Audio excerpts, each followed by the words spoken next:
Yes sir, good day, RK Ventures and welcome back to my channel. So today's vlog mga riders ay another maintenance issue na naman po tayo because right after po ng big event na yan ng Archway Binelli Makati ay nagkaroon po ng problema yung aking motor. So medyo nag-slide ng konti, parang gumulong doon sa malambot na part yun. Medyo nag-skid ako ng konti. Tapos maingay na rin yung kadena, no? Pagka nag-ship ka ng gear ang ingay, sobrang parang tumatalon. Kaya today's vlog ay magpapalit po tayo ng sprocket set combination and also ng gulong ng aking motor sa bandang hulihan. Kaya stay tuned lang kayo mga riders and stick around.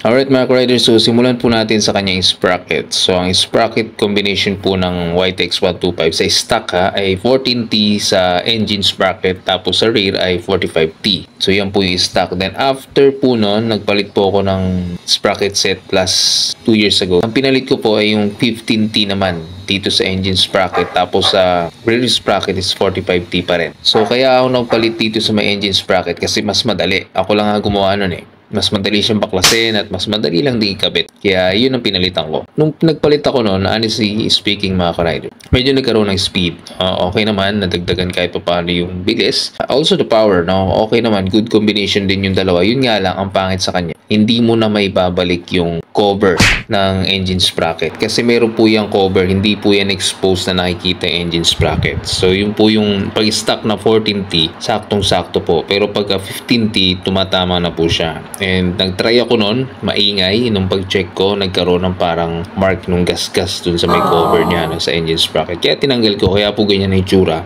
na naka-expose yung engine sprocket kasi 15T po yan. Balik tayo sa 14T. Tapos dito sa ulian ay ang ginawa ko, bumili ako ng 40T dito sa rear sprocket. So honestly speaking mga ka-riders, na test ride ko na, maganda po mga ka-riders ang combination ng 14T to saka 40T. Nagkaroon po siya ng bilis, at the same time meron pa rin siyang power. So parang hindi nagbago, mas nadagdagan pa nga yung bilis. Kaya okay na okay mga riders. So ito palang video na to, I'm showing this to you para at least magkaroon lang kayo ng idea kung paano yung gawin, paano yung pagbaklas. Kasi if you have enough tools talaga mga riders, kayang-kaya natin itong gawin. But since wala naman tayong sapat na gamit, mabilis na pangtanggal, kaya dinala ko dito kay Ryan. Si Ryan is expert na rin naman to pagdating sa mga pagkumpuni ng mga iba't ibang klase ng motor. And trusted mekaniko ko rin to, bukod kila Nonoy Tans, isa to sa mga trusted mekaniko ko. Kaya may options ako, pag hindi siya available, pwede ako kay Nonoy Tans. But since available siya ngayon, kaya dito po tayo nagpunta. Alright, so balik po tayo ulit dun sa sprocket set combination. So nabili ko po yan mga ka-riders sa Shopee. Tell you honestly, nowadays,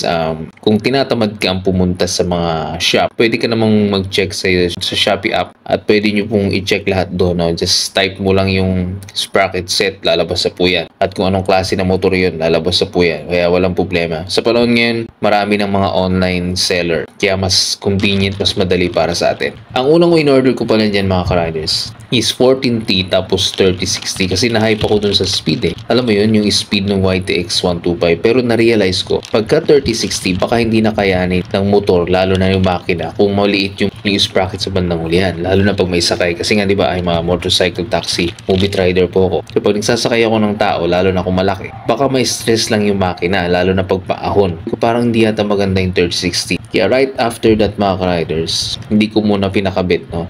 So dumaan muna ng mga 2 araw. Nag-order ulit pala ako ng bago, yung which is yung 40T nga. Kaya yun, dito na ako nag-decide na ipakabit tong combination na to. Tell you honestly mga riders, naging maganda yung resulta na combination ng 14T and 40T is panalo mga riders. Para sa akin, may enough speed, meron din siyang power pa rin, hindi nawawala. But don't expect too much pagdating sa performance ng YTX 125 kasi hindi naman siya built para sa karera eh. Built to for pangkargahan, kumbaga gusto mo lang pumasyal, mag-chill ng ride. Kaya kung naghahanap kayo ng sobrang power na motor, eh hindi po ito yun honestly. Pwede mong palakasin, pwede mong pabilisin ng konti. Pero yung hinahanap mong speed, nakagaya ng sa Raider Sniper, hindi po mangyayari yun. Mahirap po yun. Ang pinaka top speed ko lang na reach sa motor ko na ito is umabot na ako ng 100 to 105, dati pa yun. hanggang dun lang talaga, no? Pero yung sweet spot niya is 60 to 80 kph. Yun po yung pinaka sweet spot niya. Bilis na nun. Pag lumagpas ka pa doon, tell you honestly, mararamdaman mo na yung vibration na malakas. Minsan nga magwawabol yan. Pero huwag nyo na hintayin na dumating pa doon, di ba? Kasi mahirap naman. This is based on my experience lang mga ka-riders. I'm just sharing it to you. At least magkaroon kayo ng idea. Yung meaning ko dun sa wobble, hindi naman sobrang parang wobble na parang matitilapo ka. Hindi naman. Pero nanginginig na siya, ramdam na sa bandang kamay and also sa paa.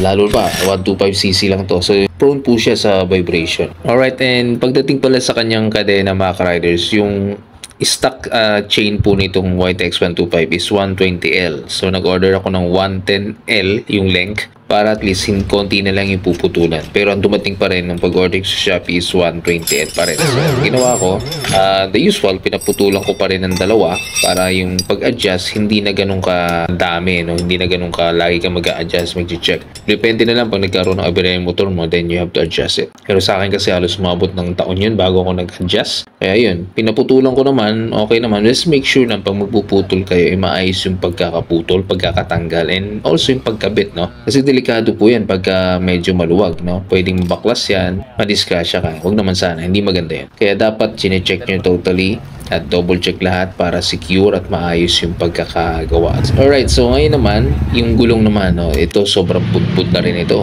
Umabot po ito ng mga 1 year and 4 months. Ganun po yung Magnum B tube type. Pero nakailang tapal na rin yan, naka-vulcanize. Akin kasi pag nagpapavulcanize ako, ang maximum ko lang is 2. Pag nakadalawang vulcanize na, ang ginagawa ko niyan, palit na interior, no? Kasi hindi na maganda. Pero ito, iba na yung medyo sobrang pudpud at gamit na gamit talaga itong Magnum B. Tube type po yan. Tapos 100 by 80 by 17 yung tire size. Pinalit ko nga pala nito mga ka-riders. Baka magulat kayo ha. Tubeless po yung pinalit ko, yung Beast na brand. So yun po yung pinalit ko, tubeless po yun. At swak, pasok pa rin naman. Kahit tubeless siya mga ka-riders, pwede pa rin yan. Ang kagandahan niya sa tubeless, pwede mong gamitin sa tube type na gulong na motor eh. Alam niyo kung bakit? As long as meron kayo interior, kahit tubeless yan mga ka-riders, pwede po yan sa isang tube type na rim.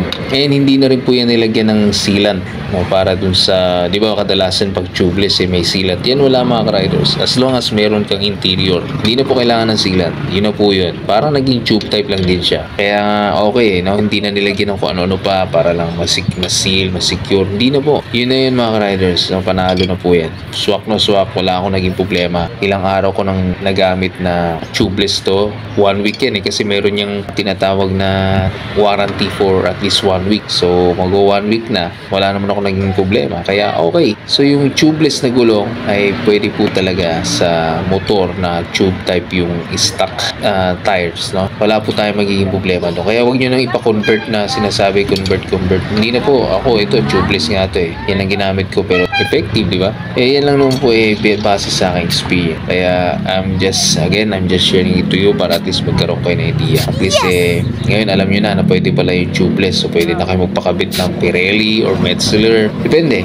Nasa inyo yan at sa mga trusted yung mekaniko na gagawa. Alright mga riders, so yan po ang aking YTX 125 at malapit na siya mag-4 na taon. Marami na napalitan at ito nga recently kakapalit lang ng kanyang sprocket set combination. Again, it's 14T sa engine sprocket, 45T naman sa kanyang rear sprocket. Maganda po yung kanyang performance as well as yung power. Kaya okay na ako dito. I will stick sa ganito, lalo na't na nag-aangkas ako ng iba't ibang klaseng bigat ng tao. Swak na sa akin to, sold na ako dito. And also yung gulong, so tingnan natin pag umabot ng buwan, then pag effective pa rin at wala nag-aberya, wala naging butas or ano pa, then okay, mare-recommend ko sa inyo yung mga ganitong klase ng gulong na tubeless na pwede pala sa isang tube type na rim. At ang tire size pala nito mga ka-riders ay 100 by 80 by 17. So nag-stick pa rin ako sa ganong tire size. Alright, so gastos reveal at umabot po ng 2,550 ang ginastos ko sa lahat. Kasama na po dun yung labor na 350 pesos, tapos yung beast tire na 1,650, and yung sprocket set combination na 550 pesos na nabili ko po sa Shopee. So ganun po kalaki ang ginastos ko mga riders, pero okay lang po yan. Tante ay maging parang brand new ulit ang aking motor at sold nag-solve na po ako doon. So yun mga ka-riders, at hanggang dito ko lang po tatapusin ang aking video at sana po nakatulong sa inyo itong aking simple explanation dito sa sprocket set combination and also yung gulong. At bago ko lang tapusin ang aking video ay shoutout po pula sa grupo ko sa Mubit, ang MCURG. More power and God bless po sa ating lahat, and also kay Ryan, ang pinaka-trusted kong mekaniko. Bata pa pero magaling na, rami nang alam pagdating sa motor. Kaya more power sa iyo Ryan, God bless din palagi. Alright mga riders, at Renzo Classic po, palagi po ako nagpapaalala, ride safe, stay safe, think safe, eat healthy, and be a defensive rider at all times. RK Ventures. Shukran.